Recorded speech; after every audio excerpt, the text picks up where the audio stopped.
Voici le meilleur film de 2025 à regarder absolument. Dans un appartement très modeste, Jania vit avec sa fille malade, Aria. Après un séjour à l'hôpital, elle se lève tôt. Elle donne un bain à Aria. Aria rappelle à sa mère que la maîtresse réclame l'argent du déjeuner. Jania s'énerve en apprenant que l'enseignante a humilié sa fille devant toute la classe. En sortant de l'immeuble, elle donne quelques pièces à Benny, un homme en fauteuil roulant. La propriétaire l'aperçoit et lui crie dessus, lui reprochant de ne pas avoir payé le loyer. Elle lui rappelle qu'elle a déjà entamé la procédure d'expulsion. Jania promet d'apporter l'argent pendant sa pause déjeuner, après avoir été payée, et demande qu'on baisse la musique. Mais la propriétaire refuse, disant que les voisins ont le droit, eux, paient leur loyer. Elle salue le directeur, qui la regarde, choqué et confus. Puis elle va travailler à l'épicerie, déjà bondée. Son patron, Richard, ne la salue pas et la presse de commencer.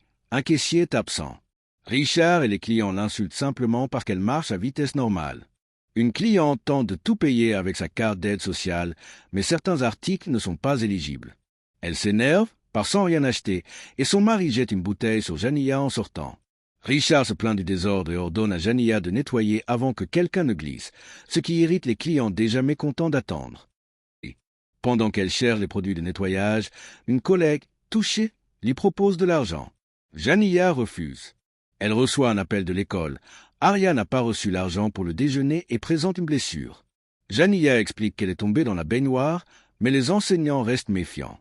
Richard la surprend au téléphone, l'oblige à raccrocher. Jania supplie et il accepte de lui accorder une pause de 30 minutes, à condition qu'elle ne lui demande pas son chèque.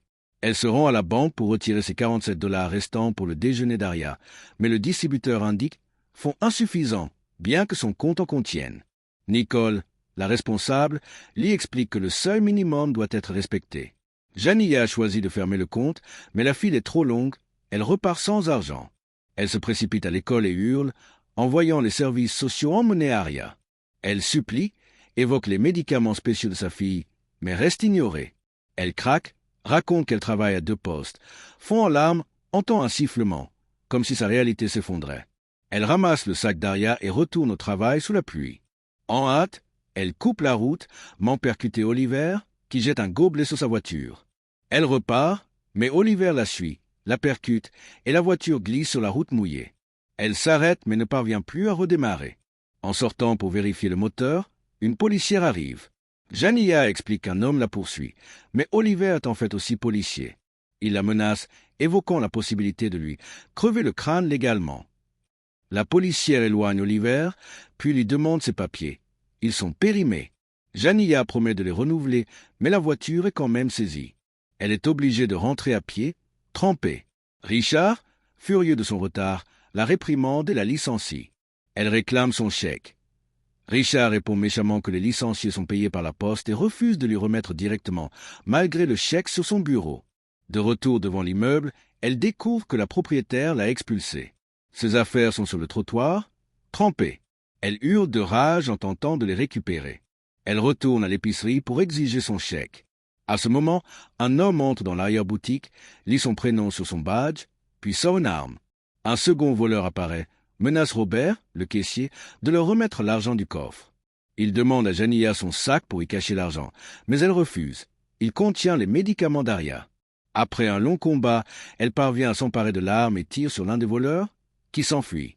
Robert l'accuse d'avoir tout monté, car le voleur connaissait son nom, puis appelle la police. Dans une telle confusion, Jania tire aussi sur Robert.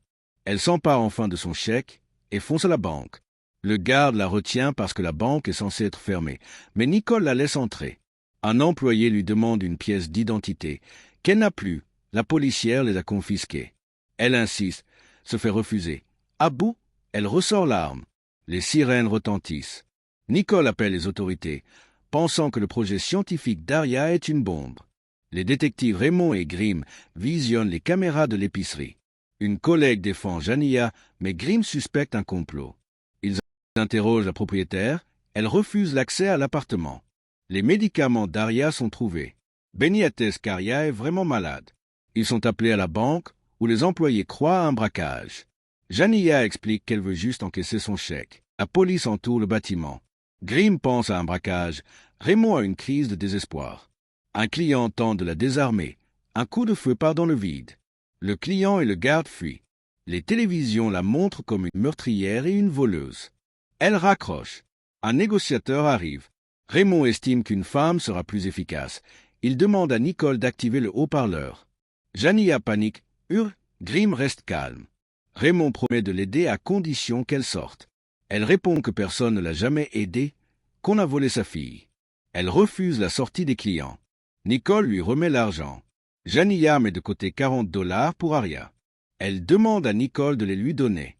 Elle demande que les rideaux soient fermés. La police surveille par caméra, craignant une bombe. Une employée écrit sur la vitre « Ce n'est pas une bombe ». Nicole refuse d'informer la police, pensant que la bombe empêche l'assaut. Raymond découvre la vérité. C'est Oliver qui l'a menacé et roulé. En colère, il le frappe et le fout la clame. Le chef l'écarte. Un appel du FBI. Ils ne veulent pas parler à Raymond. Jania passe le téléphone à Nicole. Le projet bip à nouveau. Nicole croit que c'est l'appel, raccroche. Jania éteint l'objet. Tous comprennent que ce n'est qu'un projet scientifique. Une employée écrit « Il n'y a qu'une arme ». Jania ordonne à Nicole d'appeler la police, mais Nicole refuse, craignant que l'assaut ne soit déclenché. Raymond confronte la policière du remorquage. Elle avoue. Raymond l'arrête. Jania est soulagée, libère les otages.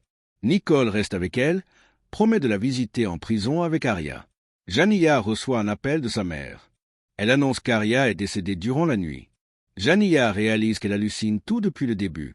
Nicole le savait, mais ne voulant pas empirer les choses, a gardé le silence. Jania tente d'accepter la vérité. Des policiers entrent, mais il s'agit encore d'une hallucination. Nicole l'aide à revenir à la réalité. Elle sort bras levés. Raymond l'arrête avec douceur. Jania est emmenée en voiture, tandis que la foule continue à la soutenir.